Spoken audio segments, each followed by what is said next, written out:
cette nouvelle vidéo. Tout d'abord, je tiens à m'excuser pour le son un peu nasillard, je suis enrhumée et je tousse un petit peu. Et puis pour le chat qui fait du bruit, il est en train de faire ses griffes sur son arbre, voilà. Évidemment, hein, à chaque fois que je fais une vidéo, il se réveille, il sort de sa sieste.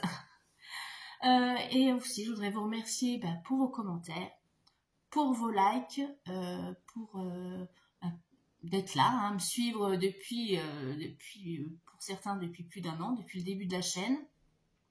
Et puis, merci aussi pour vos abonnements. Donc, si c'est pas encore fait, hop, tout de suite, on s'abonne à la chaîne. Je vous remercie. Et pensez aussi à activer la petite clochette pour avoir les notifications lorsqu'il y a des nouvelles vidéos publiées. Voilà.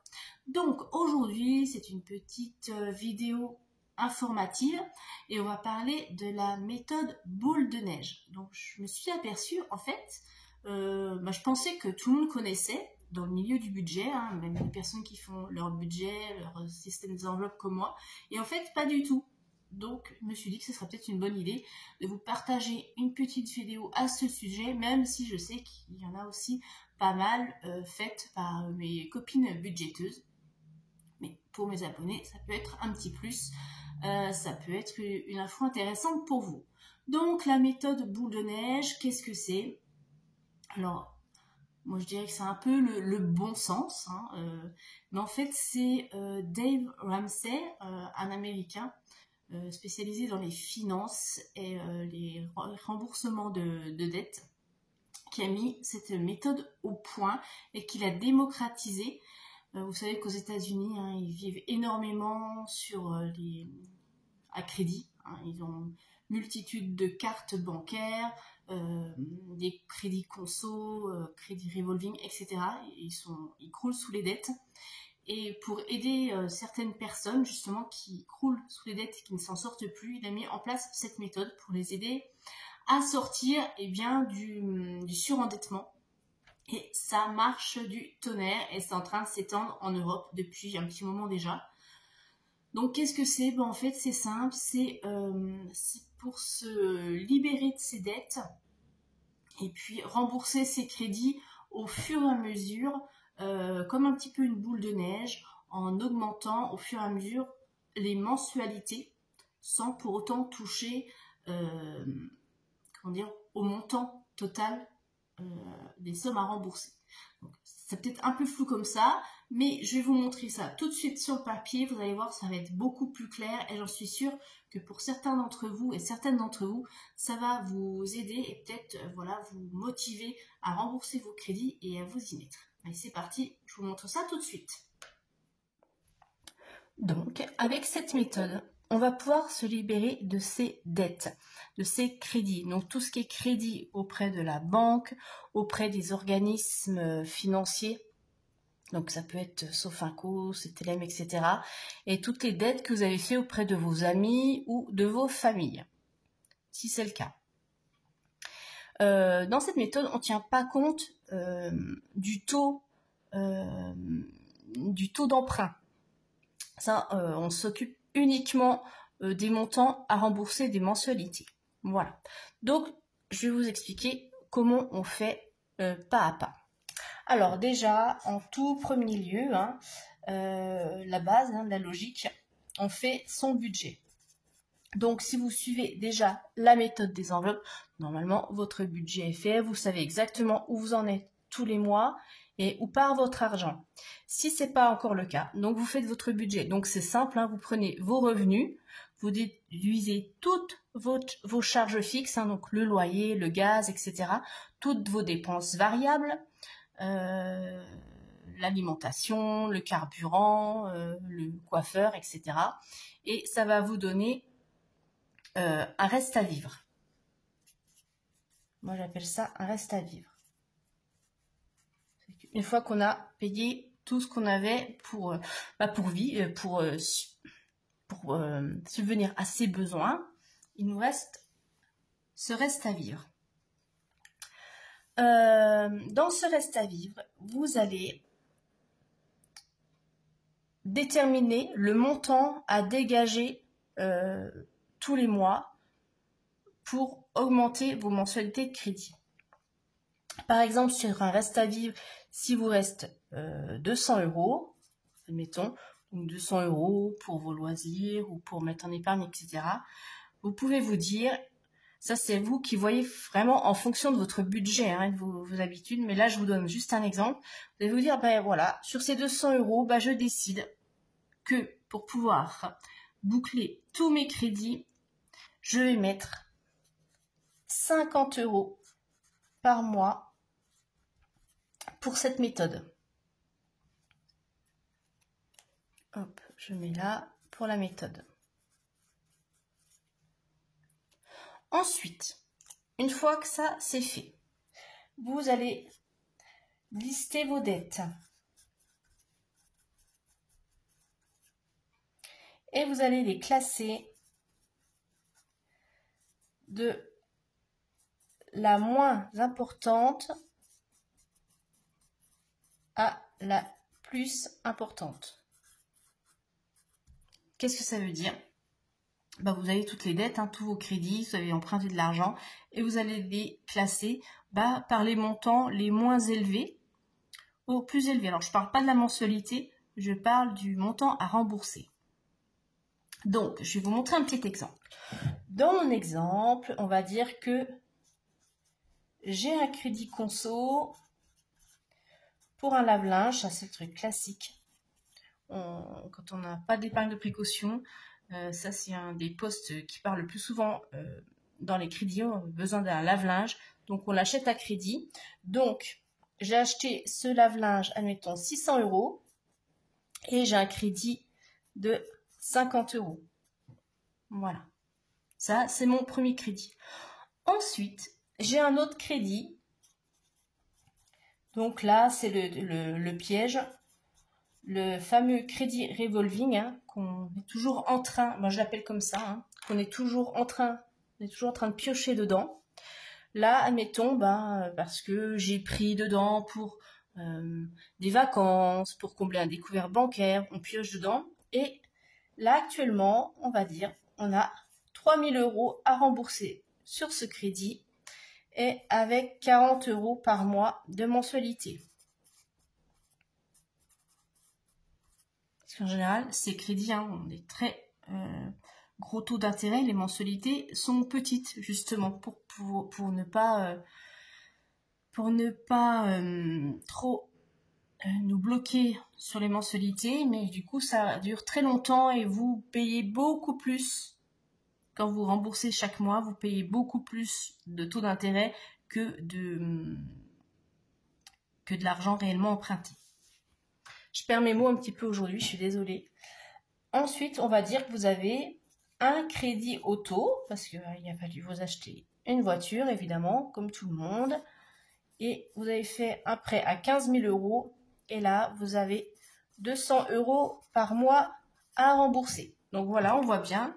On les a classés par ordre du moins important au plus important.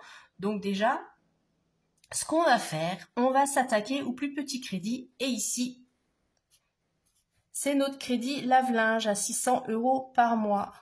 Donc celui-ci, c'est le premier à rembourser. Donc, comment on va faire? Soit, il y a deux méthodes. Donc, soit on augmente les mensualités.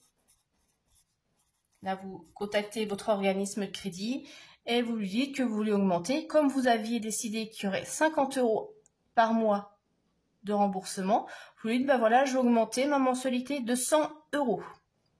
Donc, soit on augmente la mensualité, ou alors, ce qu'on peut faire, on épargne. Et ça, si vous suivez la méthode des enveloppes, c'est la méthode que je vous conseille, c'est d'épargner tous les mois. C'est 50 €. Donc, dans notre exemple, chaque mois, on prend 50 € qu'on va mettre de côté. Et quand on a assez pour pouvoir le rembourser par anticipation, eh bien, on va rembourser. Donc, tous les mois, vous allez avoir vos 50 € qui vont être prélevés sur votre compte.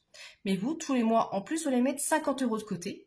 Et quand vous avez assez pour rembourser le solde, par exemple, quand il vous reste 300 €, hop, vous prenez ces 300 € et vous remboursez par anticipation ce crédit.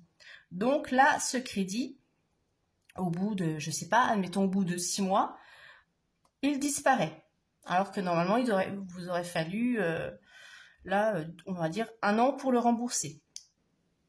Là, au bout de 6 mois, il est remboursé. Ça, c'est fait. Donc du coup, ensuite, vous allez passer au deuxième crédit à rembourser. Et ici, dans notre liste, c'est celui-ci. Donc là, on va passer au deuxième. Et pour rembourser ce deuxième crédit, alors j'espère que vous me suivez, pour rembourser ce deuxième crédit, donc on a nos 40 € par mois de mensu, déjà. Et à ça, on va rajouter les 50 € qu'on avait par mois du lave-linge, plus les 50 € qu'on a décidé d'allouer. Ce qui nous fait, donc en tout, les 40 € plus 100 €.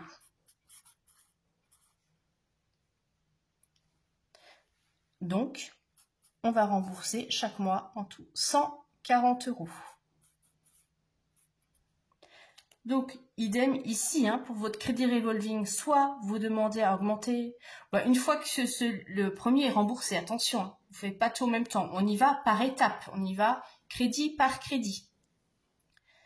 Donc, une fois que ce premier a été remboursé, vous recontactez votre organisme et vous lui demandez si vous pouvez augmenter les mensualités, passer de 40 à 140, ou alors ces 100 € là par mois, vous les épargnez et quand vous êtes arrivé au montant pour pouvoir rembourser par anticipation, c'est la même chose que le premier crédit, on rembourse. Une fois que vous avez remboursé ce deuxième crédit, donc on n'a plus le crédit conso, on n'a plus ce crédit revolving, on va s'attaquer à notre crédit auto. Donc le troisième. Et pour ce troisième crédit, c'est simple, c'est la même chose qu'avant, hein. On a 200 € par mois de mensualité et on va ajouter nos mensualités d'ici, plus 140. Ce qu'on avait alloué avant, le gars. Donc, c'est vrai que l'argent, là, on le récupère pas pour mettre dans des épargnes ou pour en profiter. C'est vrai que pendant plusieurs mois, vous allez devoir vous astreindre à les garder pour rembourser vos crédits. Donc, on passe ici à 340. Donc, de la même façon, soit vous voyez pour augmenter vos mensualités à 340 € par mois, ce qui vous fait réduire la durée du crédit, ou alors, comme avant, vous mettez ces 140 € par mois et quand vous pouvez rembourser par anticipation, vous faites le remboursement. Donc, l'avantage de tout ça, c'est que ça ne réduit pas vos montants de mensualité, comme vous l'avez compris, mais ça va vous permettre d'agir sur la durée des crédits et par exemple au lieu d'avoir des crédits sur 3 ans, peut-être que vous allez gagner 1 année ou plus. Tout dépend évidemment du montant que vous pouvez dégager tous les mois. Ça, c'est vraiment au cas par cas et en fonction de vos finances et votre fonctionnement. Donc, c'est vraiment très intéressant à faire, d'autant plus si vous avez des projets sur le long terme. C'est souvent, moi, je voyais en banque des clients qui avaient des projets pour emprunter et ils étaient bloqués à cause de la multitude de crédits. Donc, soit ils faisaient un rachat de crédit, mais bon, en général, ça fait repartir, ça fait étaler la durée parce qu'on va baisser du coup les mensualités, mais ça rallonge la durée, donc ça ne résout pas le problème. Ou alors, certains, c'est ce qu'on leur conseillait de faire, de solder déjà leur crédit. Ça peut être encore beaucoup plus rapide si vous avez droit à des primes au 13e mois. Dans ces cas-là, moi, c'est ce que j'ai fait. Pour ma part, j'avais 2 crédits. Et quand j'ai eu 13e mois et prime, je les ai pas pris pour me faire plaisir, je les ai pris pour solder ces crédits. Donc ça, c'est super intéressant. Si vous pouvez le faire, franchement, ça vous enlève vraiment une épine du pied. Et vous gagnez évidemment du temps. Donc c'est ce qu'on, voilà, si vous avez des projets et que vous êtes bloqué par rapport à ces crédits, eh bien c'est la méthode qu'il faut employer. Alors ensuite, vous me direz, quand on a remboursé, qu'on n'a plus de prêt, qu'est-ce qu'on fait? Alors, moi, le conseil que je vous donne, c'est déjà, de toute façon, quand on commence la méthode des enveloppes, ou même si on ne la fait pas, c'est toujours avoir un fonds de secours pour justement, quand vous avez des achats comme ça à faire, ça vous évite d'avoir recours à un crédit. Vous piochez dans votre fonds de secours et ça vous permet de ne pas vous endetter. Donc, une fois que vous avez, vous n'avez plus aucun prêt, moi je vous conseille de constituer ce fonds de secours. Comme là, par exemple, vous aviez 340 € pour rembourser vos crédits, vous pouvez très bien vous dire, je prends 200 € pour constituer mon fonds de secours chaque mois, et le reste à allouer pour des loisirs, pour des sorties, etc. Et puis, en même temps, vous pouvez prévoir des épargnes pour des projets, par exemple, projet pour refaire, je ne sais pas, votre terrasse, pour refaire la déco intérieure de votre maison, changer les papiers, refaire les peintures ou partir en vacances. Voilà, vous faites vos projets et vous n'aurez plus besoin d'avoir recours à des crédits. Et vous pouvez même, si vous venez de changer de véhicule, peut-être aussi faire une enveloppe pour anticiper, dire voilà, je sais que dans 6, 7 ans ou 8 ans, je vais changer de voiture. Enfin, je ne sais pas quel est votre fonctionnement à ce niveau-là, mais ça peut être aussi ça, dire voilà, je vais mettre de côté, donc peut-être pas en épargne physique, mais ouvrir un livret, et voilà, sur ce livret, tous les mois, je verse tant, ce sera pour pouvoir acheter mon véhicule cash. Voilà. Donc voilà pour cette méthode boule de neige. Moi, je vous la conseille vraiment si vous avez plusieurs crédits. C'est vraiment une méthode qui fonctionne. Si vous avez des questions, n'hésitez pas. Peut-être que je n'ai pas été suffisamment claire. Donc, n'hésitez pas à revenir vers moi. Si vous voulez l'appliquer et que vous avez un petit peu de mal, n'hésitez pas aussi à revenir vers moi. Vous trouverez mon mail dans la description de la vidéo. Quand vous déroulez en dessous, vous verrez mon adresse mail. Je pourrais vous donner un coup de main. Voilà, je vous souhaite une très bonne journée, un très bon budget et j'espère que vous allez pouvoir solder toutes vos dettes et vos crédits rapidement. Je vous embrasse très fort. Bye bye.